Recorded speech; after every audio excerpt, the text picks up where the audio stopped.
After taking Major League Baseball by storm in 2023 and running through the American League on their way to a World Series title, the title defense season ended an absolute nightmare for Texas, with injuries and regression from a couple of their stars really killed any momentum of their season before it even got started. On a positive note, they bring back a fair share of the players that helped them run through that 2023 playoffs and had a great offseason to really supplement this roster. With 2024 in the rear view, there's no reason that this squad can't make a run at ring number 2 for this Texas Rangers franchise. Into these team ranks, before I say anything, I want you to know that this is a combination of their 2024 stats and their farm system to get to these numbers here. Everything listed is completely objective. I'll have my formula for these rankings in the description of this video. The Major League roster took a giant step back last year to end up as the number 21 overall roster. This included the number 21 lineup in baseball, a squad that was middling in almost every stat, 21st in average, 20th in on base, 23rd in OPS, 18th in runs, 18th in homers, and 20th in steals. The rotation came in at number 20. It had some bright spots, 12th in walks per 9, but everything else is below league average, 21st in ERA, 20th in Ks per 9.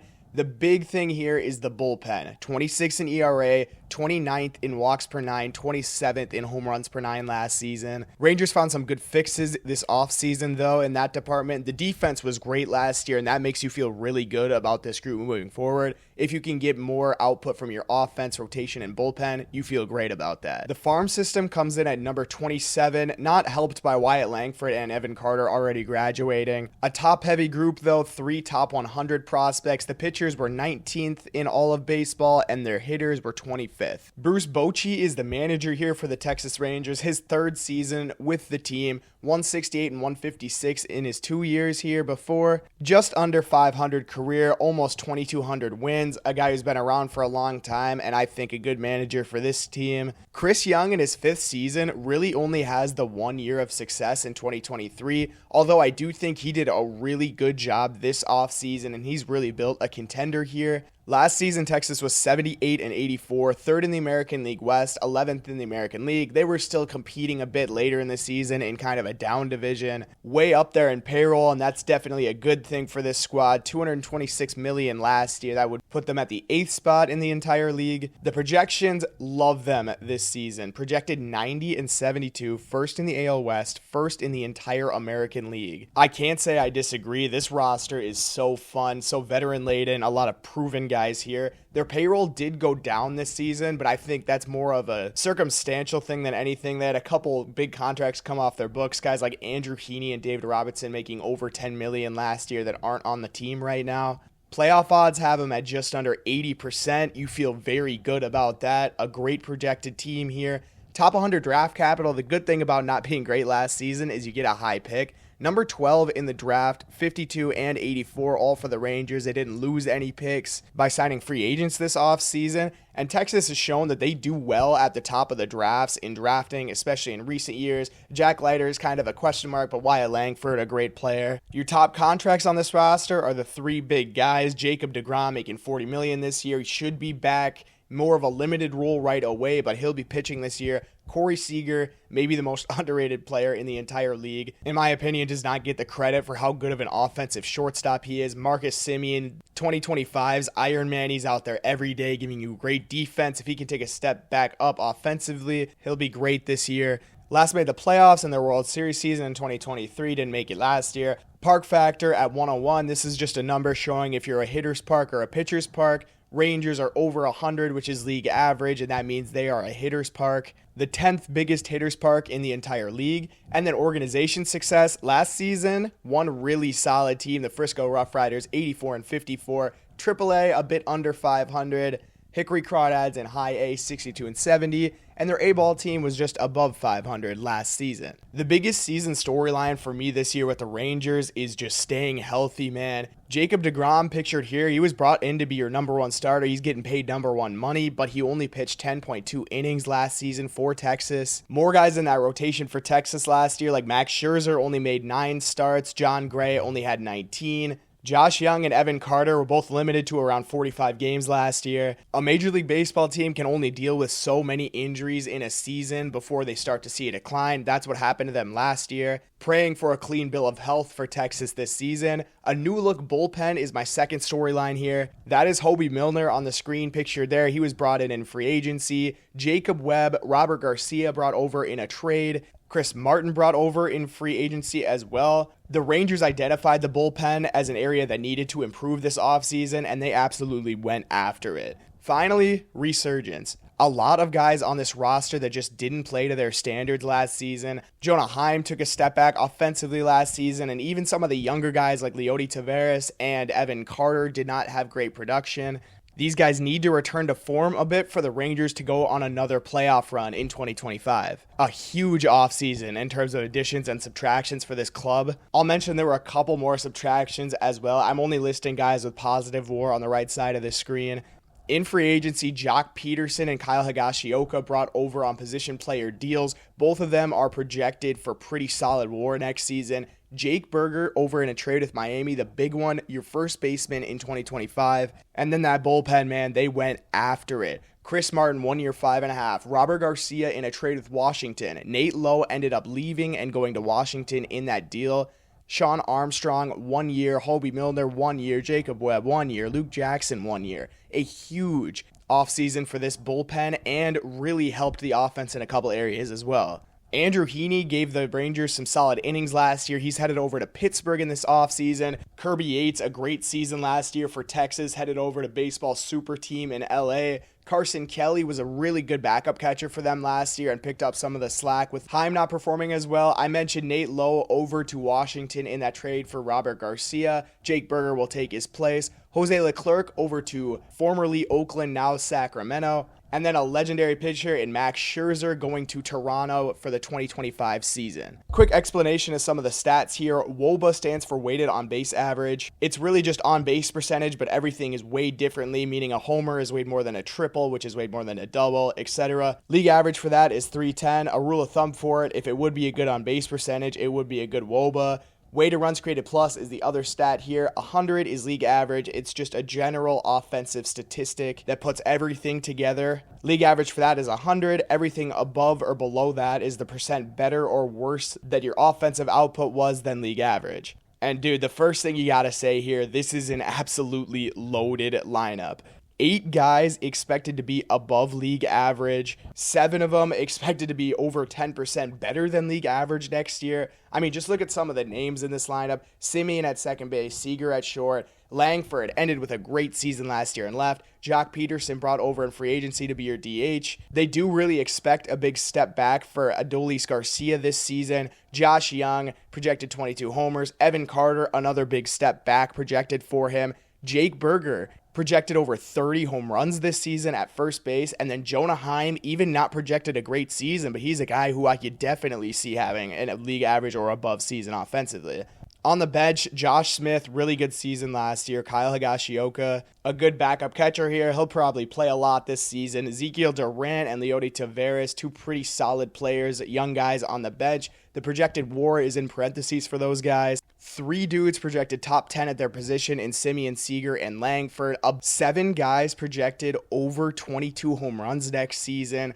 Look at the WAR on the right side of the screen. This is projected to be a very valuable lineup, and I totally agree with it. If you can get these projected numbers out of this group, you are absolutely making a run towards the World Series in 2025. The rotation here, 4 pretty good vets and 1 young pitcher. Jacob deGrom, I will mention, is probably the best pitcher here. They're going to be pretty cautious with his innings right away at the start of the season, so he'll be your 5 starter and won't pitch until the second series of the season. His numbers projected are outrageous. If he gives you 132 innings, you feel so good about that. Projected to be top 30 at his position in WAR next season, although only 132 innings. Performance has never been the issue for Jacob deGrom. It's just, can he stay on the field? Nathan Eovaldi projected under a 4 ERA, 2.6 WAR. He's a big innings guy, 172 projected for this team. A couple veteran X factors in Tyler Mahle and Jon Gray. I do really believe their seasons are going to be a big part of the Rangers' success this year.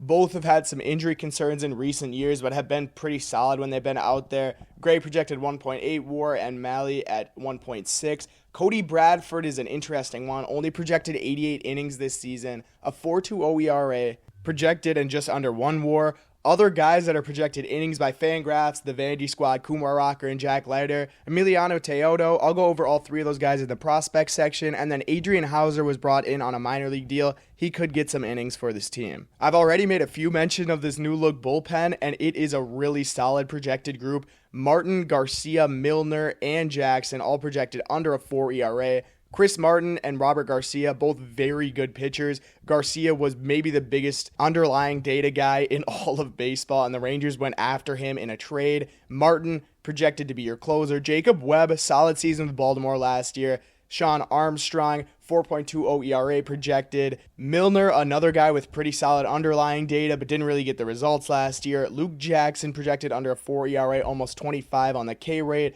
Jacob Latz, in here to be another lefty in this bullpen. And then Dane Dunning is your long guy. I'm sure he'll start some games for Texas. Took a step back with results last season, but has had good years in the past. A really solid bullpen here. I will mention three pretty good lefties in Garcia, Milner, and Latz. A great mix and a group that should take a step forward in 2025. So into these player breakdowns, I'll explain real quick some of the numbers. The OFF, BSR, and DEF are going to be your offense, base running, and defense run values on Fangraphs. They'll be listed in percentiles compared to the league. On your cards is going to be your WAR per 162 since 2022 or since they were called up. Your slash line, weighted runs created plus, and WOBA. Remember league averages for that, 100 and 310.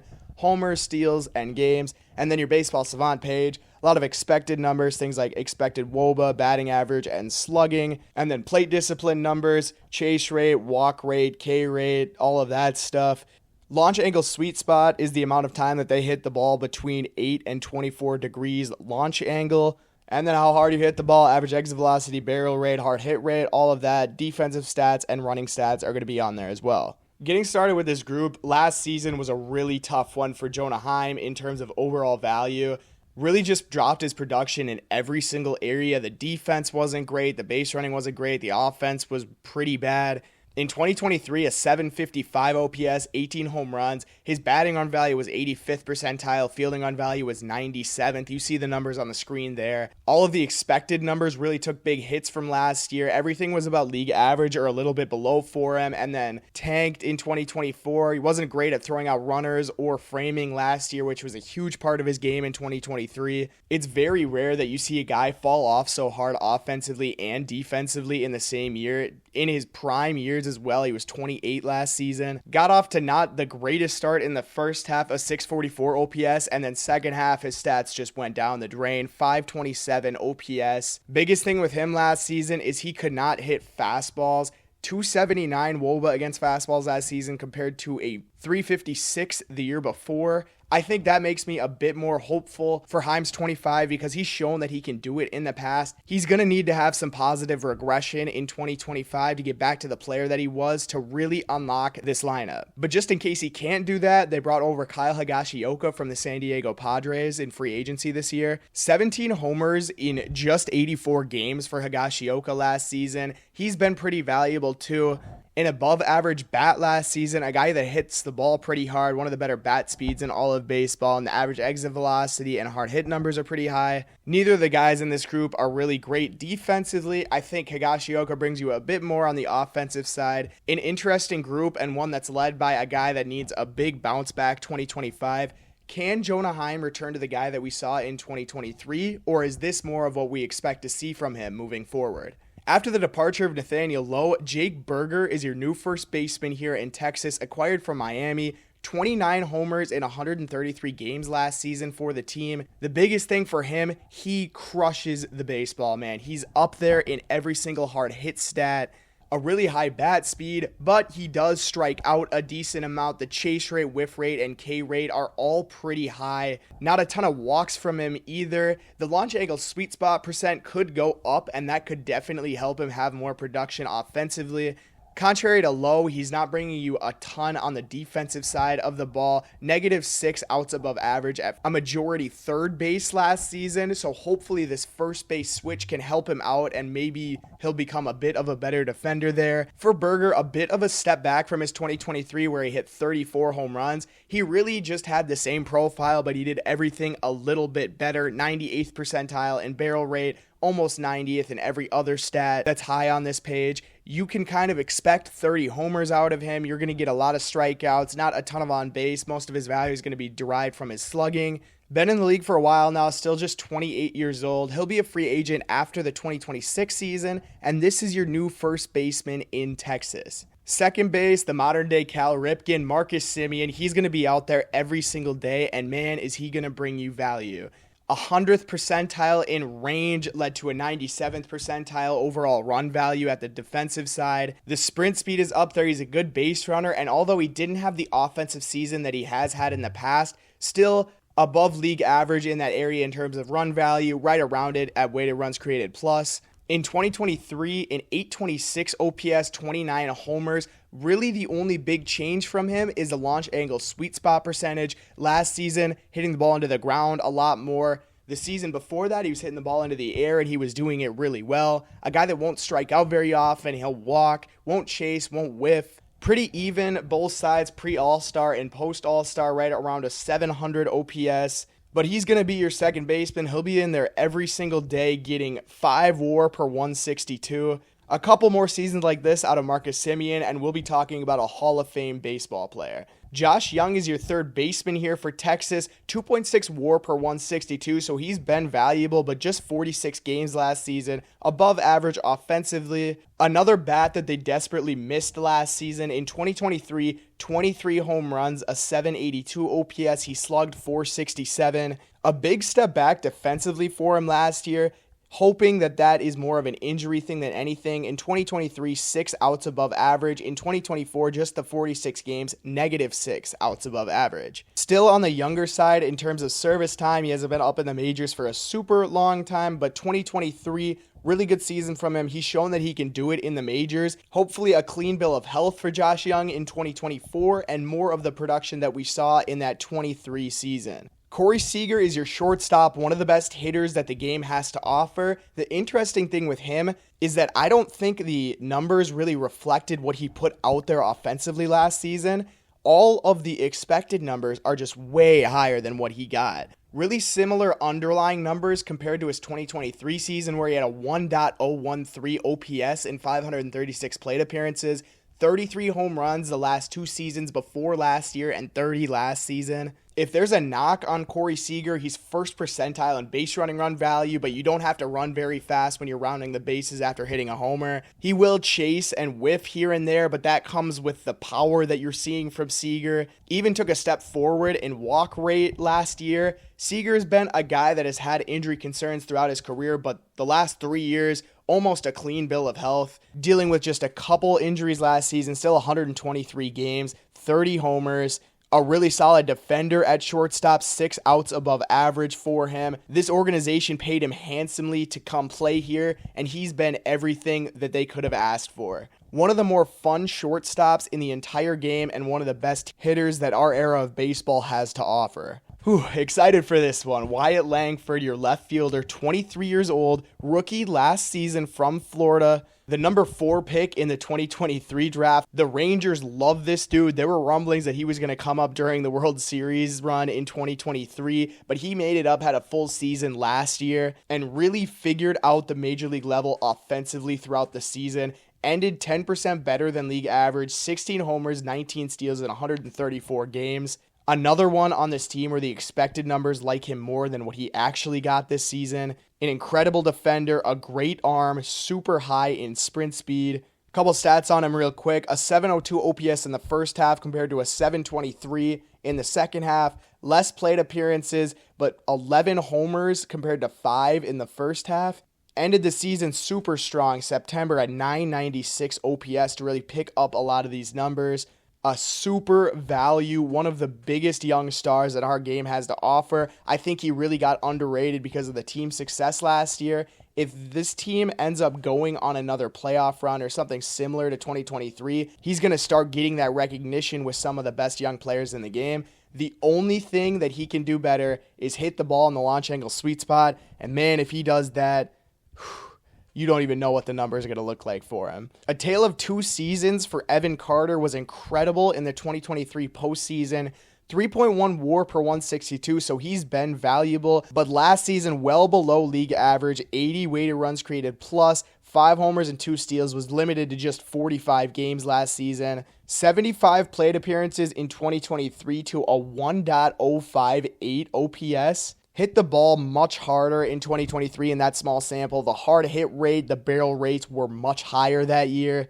Even took a step back defensively last season, -1 outs above average compared to 3 outs above average in that small sample in 2023. Kind of a scary thing for him long term. He really hasn't been able to touch lefties since he's came up. A 283 OPS in 2024 against them, only 29 plate appearances. Not really a ton to say on this guy, except for the fact that he's been a good player in the past, dealt with bad performance and injuries last season. If he can be a good player, it's a huge step for the Rangers lineup. Regardless, I think the defense and base running is going to be there, so he can be a valuable guy for this team in center field.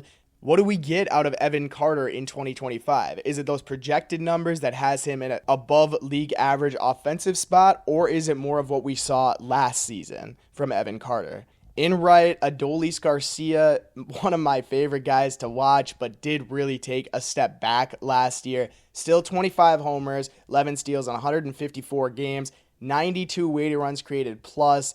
The baseball savant stats don't really like him. He was 15th percentile offense, 23rd percentile base running, and 3rd on defense. 2023, 4.6 WAR compared to -0.2 last season. The walk rate came down. He wasn't hitting the ball as hard.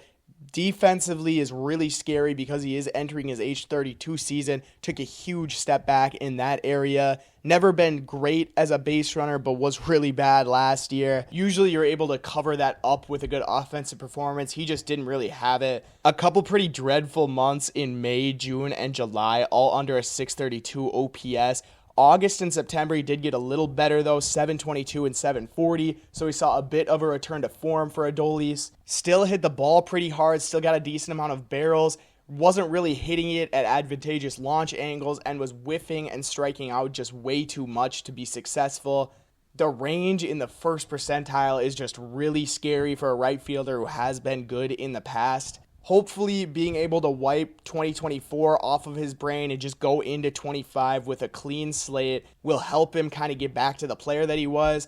But he can't really do some of the things he did last year with the chasing and the whiffing and how bad he was taking routes to balls in the outfield. He's got to do things a bit differently in 2025 to succeed. Your new DH here in Texas, Joc Pederson, a great lefty hitter brought in from Arizona this offseason.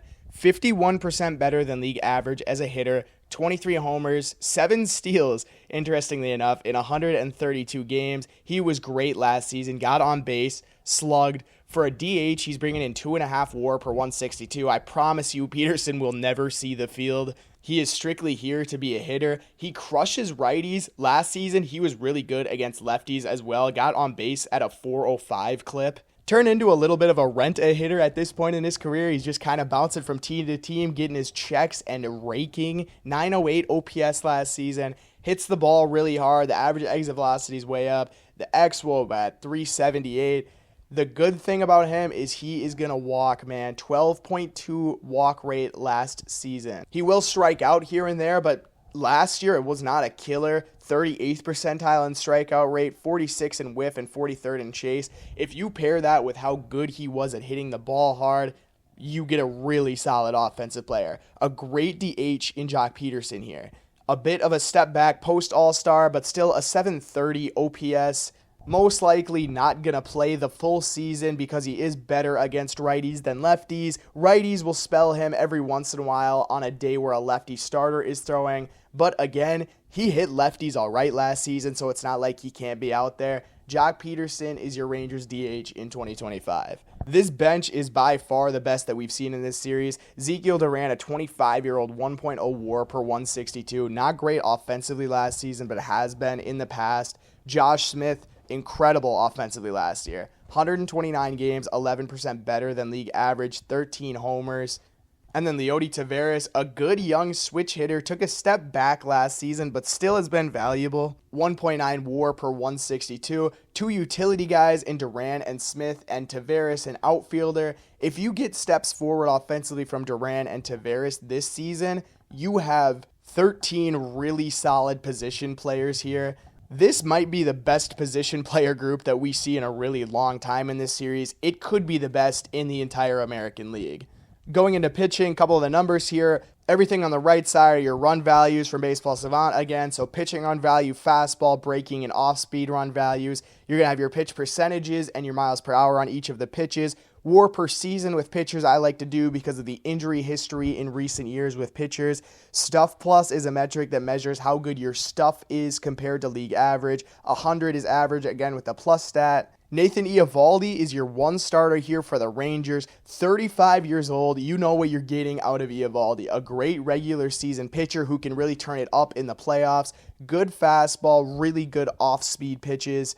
Not a huge strikeout guy. He can get some here and there, but he's not going to walk you. And he gives up a majority of his batted ball events on the ground. High ground ball rate. Can be a bit susceptible to hard contact, especially when that fastball is getting hit. It was really good in 2023. Took a bit of a step back, but was still really solid this year. The last 3 seasons for Eovaldi, 29, 25, and 20 starts. 3.80 ERA, 3.63 ERA, and 3.87 ERA. At this point in his career, he's just a very consistent number one option. A really good pitcher to start off this rotation here for the Rangers. Jon Gray, the first X factor here that I mentioned, 1.8 WAR per season, so he's been good. His ERA wasn't great last season, but FIP, a metric based around things like walk rate and strikeout rate and really is a predictor of ERA, was very low last season. You would expect those numbers to get closer over a bigger sample, so I think that ERA will come down next year. Not great stuff for Gray at this point in his career, but he can really locate his pitches well.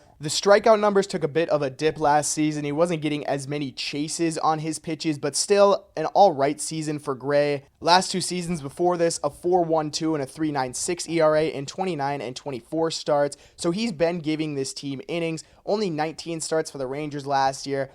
Breaking pitches were really, really good in 2023, 99th percentile, took a bit of a step back to 88th. The off-speed also took a bit of a step back. Gray really makes his money with the breaking and off-speed pitches, has never really been a big fastball guy in his career.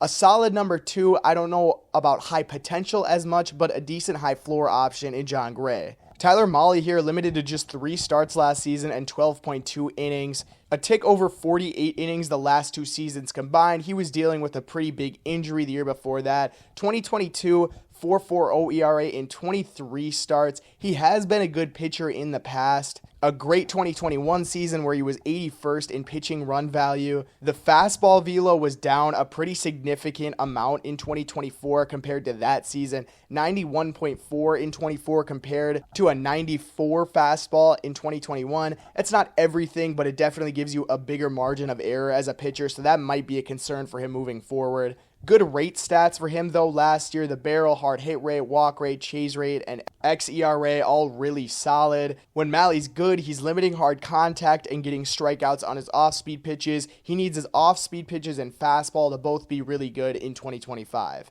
Cody Bradford here as your 4, been up for parts of 2 seasons in the majors. A great control guy, won't get a ton of strikeouts, doesn't throw the ball very hard, but he does a pretty good job at locating his pitches. 87th percentile on the fastball run value last year.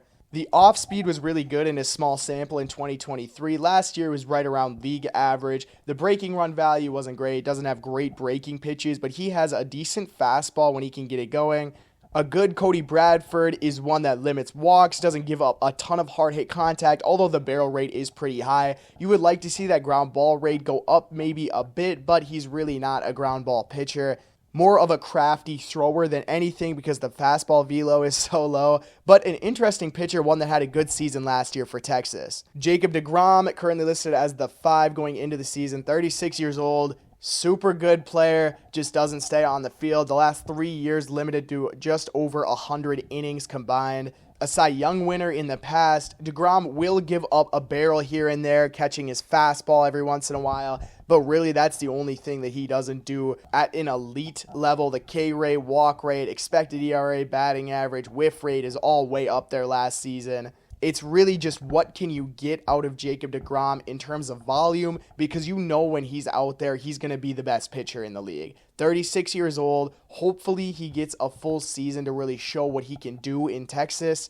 Sounds like his innings will be limited a bit to start the season. We'll see where he ends with that innings mark. Hopefully he gets over 100 this season. That's what you can really just pray on. I think still one of the best pitchers in the game, even at age 36. Good group of high leverage relievers here in Martin, Garcia, and Webb. Martin had a 2.78 FIP last season. Stuff was above average. The location was very good, 12% above league average. 44.1 innings for you last year. In Boston, the walk rate is the best in baseball. The barrel rate's really good. Chase rate. He will give up some hard contact here and there, but he's really good in all of those areas. Doesn't get as many whiffs as most pitchers, but still a very good closer to have. He's 38 years old.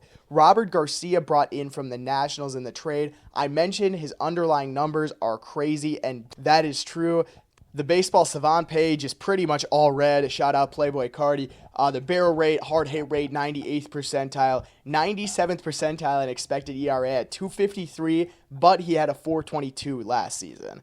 Just a lot of things really out of his control. He did the best he could pitching, and he had a great year on that side. The numbers just didn't really reflect it. I expect a huge breakout season from Robert Garcia in 2025. Jacob Webb last season for Baltimore, 3.02 ERA in 56.2 innings, 91st percentile off-speed run value. The average exit velocity is really low. Will walk a decent amount of guys in the 12th percentile in walk rate. The ground ball rate is very low, but again, not giving up a ton of hard contact there either. Armstrong and Milner, two really big underlying stats, guys. Again, the Rangers really had a type in getting those guys this offseason. A 4.86 ERA at 3.57 FIP for Armstrong. Had an incredible 2023 season, a 1.38 ERA in 52 innings. The data didn't really love him as much last year, but I think the Rangers are really just banking on him returning to form. Milner, great at limiting hard contact. 99th percentile barrel rate. Another guy with a great 2023, a 1.82 ERA in 64.1 innings.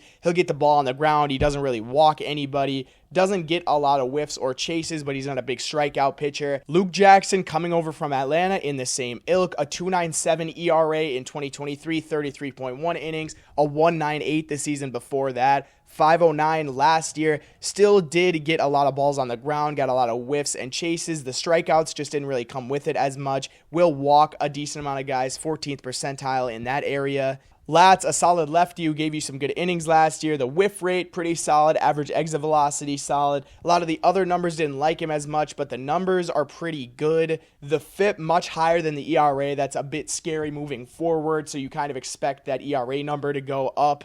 And then Dane Dunning to close it off, your long guy, kind of a starter turned bulk reliever more than anything. 26 games, 15 starts last season to a 5.31 ERA. Year before that, he was great, a 3.70 and 172.2 innings, 26 starts. I would expect him to get a start here and there for this rotation. The fastball was huge in 2023 for him, and it was pretty tough last season. That's the big difference in his 2 years. A really solid bullpen, banking on a lot of guys to return to their 2023 selves. That's kind of a microcosm of this Rangers season.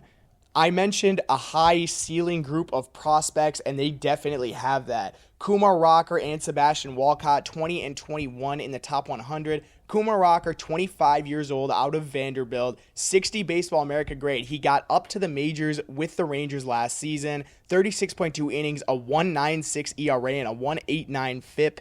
In the minors, in the majors, a 3.86 ERA in 3 starts, 11.2 innings. A lot of the numbers really liked him. The chase rate, barrel rate, ground ball rate, all super good. A guy that got drafted in the first round twice, ended up being the 3rd overall pick to the Rangers in 2023.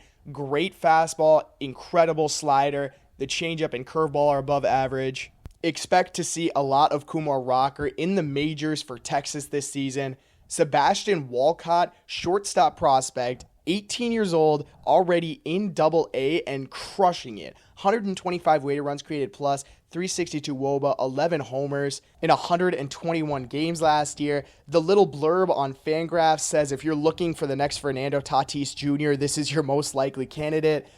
That's pretty big praise for a guy like this. 65 on the power tool, 70 on the arm, everything else average or above average, hit, field, and run, all really good. A 60 Baseball America grade, and the number 21 prospect in Sebastian Walcott. Finally, Alejandro Rosario, a right-handed pitcher. Incredible stats last year. Unfortunately, it sounds like he's going to miss the entire season with an elbow injury. Last year, 88.1 innings, 2.24 ERA, a 1.49 FIP. He got all the way up to high A. A really good pitcher. Really unfortunate that you're not going to be able to see him this season. 3 really good pitches and solid control. A top 50 prospect in baseball, but one that you're not going to see in 2025. Going into some more notable infield prospects, Malcolm Moore, a 21-year-old catcher, your number 6 prospect in the system. 55 hit and power tool, not a great defender, might end up moving off of catcher. Texas's first round pick last season at number 30, 94 weighted runs created plus in 25 games last season. They put him up to high A already. A really high ceiling player offensively for Texas at catcher. Yolfran Castillo, 18 years old in the Complex League, the number 7 prospect. Look at the tool grades for him. 60 hit, 60 field, 60 arm. He crushed it in the minors last year. A 481 on base. 150 weighted runs created plus for him, a 457 WOBA. Didn't hit any home runs, only 35 games. A great prospect to watch, one that hopefully will continue the success stateside. Justin Foscue, one that's been in the system for a while, got up to the majors last season for Texas. Unfortunately, it was 160% below league average. Yes, 160% below league average in the majors last year for Texas. Only 15 games. He was really good in the minors last year, though. 138 weighted runs created plus. Walked 18% of the time. Only struck out 16%. An older prospect that I still have hope for, but one that really struggled in the majors last year. Glader Figueroa here, I would say about an A on the name scale. 112 weighted runs created plus last season. 117 games, did have 20 home runs, a third base prospect, only 45 on the power grade, but the numbers actually really liked him as a power bat. 55 field, 60 arm, a really solid high floor player who had good numbers last season. And finally, Daniel Flames. Literally could not find a single picture of him on the entire internet, hence the fire emoji. An unranked prospect and amateur free agent out of Venezuela last year, but 171 weighted runs created plus last season, a 529 on base in 54 games. An interesting prospect and one that I think will get onto prospect list pretty soon. Dylan Drayling, a second-round pick out of Tennessee last season, 90 weighted runs created plus in a little run at high A, 50 hit, 50 power, 55 run, your number 9 prospect in the outfield. Alejandro Osuna, your number 10 prospect, he was incredible last year in the minors. 143 weighted runs created plus, 18 homers in 102 games, slugged .507. Doesn't walk a ton, but he's a guy who cut his strikeout rate as he moved up the system. 151 weighted runs created plus in Double-A at 21 years old. Solid outfield prospect to watch. Braylon Morrell, number 13 prospect, just 19 years old in the complex, 142 weighted runs created plus last season, does have some strikeout issues, 24% on the strikeout rate, but 7 homers in 41 games, walked over 11% of the time last year. And then finally, Paulino Santana, 142 weighted runs created plus, and walked 20% of the time last year. An outfield group that is very young and not very deep, but a couple pretty solid prospects here. Some pitching prospects here. Jack Leiter kind of leads the way. You know who he is. Number 2 overall pick in 2022. Got up to the majors last year with Texas and got absolutely rocked. An 8.83 ERA, although the FIB was only 5.66. In the minors last season, AAA a 3.51 ERA, so pretty solid numbers. 33.3% strikeout rate. He needs to cut the walk rate to be a really successful pitcher in the majors. The Rangers definitely want him to be, though. They're going to give him a lot of opportunity. He will definitely get some innings for them this season. Emiliano Teodo just added to the 40-man roster this offseason in Double-A last year, a 1.98 ERA, 3.44 FIP, 86.1 innings, 3 well above average pitches in his fastball, slider, and changeup. Does need to work a bit on the control, although the walk numbers declined a bit last year. I would expect him, maybe not this year, but definitely in 2026 to be a big-time contributor in the majors. Winston Santos, your number 5 prospect. He's 22 years old, got up to Double-A last year. A 3.43 FIP for him there, just around 30% on the strikeout rate. The grades don't love him as much, but he is a really good control pitcher. He does have a good fastball and slider. Isaac Tiger, incredible name, right-handed pitcher, 24 years old in High A, the number 16 prospect here for Texas. In the minors last season, a 2.93 ERA in 46 innings. 7th round pick out of Butler County Community College in 2023. A guy with a plus fastball, plus splitter, and a plus slider. Not great on the control yet, needs to get better in that area. And then finally, Cole Drake, 24 years old, Double-A. He's your number 23 prospect. 3 pretty good pitches and developing. A cutter currently above average command for him here. Great minor league numbers last season, a 2.29 ERA, struck out 35.4% of batters that he faced last year, got up in a little stint at Double-A. The strength of this farm system definitely lies in this group. Some of your best prospects in Leiter, Teodo, Santos, and then your top guys in Rocker and Rosario, who unfortunately will be missing the season this year. I would expect Rocker and Leiter definitely to give you innings in the majors. Teodo could be a possibility for this season, but mostly 2026. This projected 2028 lineup by Baseball America is a lot of the same for Texas, and I think that's definitely a plus with how good their major league lineup is. The only real additions to this lineup that aren't already in the majors, Malcolm Moore at catcher, we talked about it, a solid hitter, but a guy that's not great defensively, might end up moving off of that position, and I could see Jonah Heim being here or maybe another long-term option at catcher. Sebastian Walcott they have moving to right field, and with Corey Seager at shortstop, it does make sense. If Seager ends up struggling a bit defensively as he gets older, which I wouldn't necessarily bank on given how good he's been the past few years, Walcott could end up taking that spot, but right field would be a solid place for him to slot in if he can't and Seager is still good. Justin Foscue as the DH, definitely need a better offensive sample for him to be in DH talks. Guys like Figueroa and Alejandro Osuna might end up being on this list as we go over time, but again, a majority of players that are already on this roster, I think that's definitely a plus. A couple guys that'll be pretty old around this time, definitely an older 2028 lineup than we see most of the time. Semien at 37, Seager at 34, but I think being able to run back this lineup is definitely a positive for the Rangers. On the other hand, a 2028 projected rotation and closer that are completely taken over by minor league additions. You got your Vandy boys in Rocker and Leiter in this rotation. Alejandro Rosario hopefully will be back to himself by his Tommy John surgery being done. Winston Santos here is your number 3 starter. And then Cody Bradford at 30 years old still in this rotation. I would expect it to look maybe a little different. I would not count out the Rangers going after some of these off-season additions every single year because they do like to spend money on their product. An interesting shout on Emiliano Teodo as a closer. I could definitely see it both ways for him, but he does have some plus pitches that would make him an electric reliever. And then finally, wrapping this up with just some final thoughts on the team. This team took a huge step back in 2024 compared to their World Series team, has a majority of the roster coming back, and some very welcome additions here in 2025. I do think this team is going to be much closer to their projections than what they had last year. The PECOTA projection of 90 wins, I think, is something that's definitely achievable for them. Their division should be a little bit down, I think, this year, too. Houston traded away some of their pretty premier talent. Seattle is kind of an X factor every year. You don't know what you're going to get offensively out of them. But I think the Rangers can definitely compete, and they have a great chance to win this division. I see them as one of the better rosters in the entire American League. The lineup, I love the more I look at it. Just the vets that are in there combined with some of the really good young players, such as Langford and Carter. If they get the projected numbers that they have on that Fangraphs list, there's no way that this team isn't in the playoffs in 2025. I like the way that they went about redoing their bullpen. I believe in some of these starters, even though there's been a lot of injury in the past couple of years. Overall, I think this is a very healthy organization, one that has a very good major league roster, and the prospects are mostly in the majors or just about there right now. Texas has their window here for the next few years. I'm not going to go out and say I think they're going to win the World Series this year.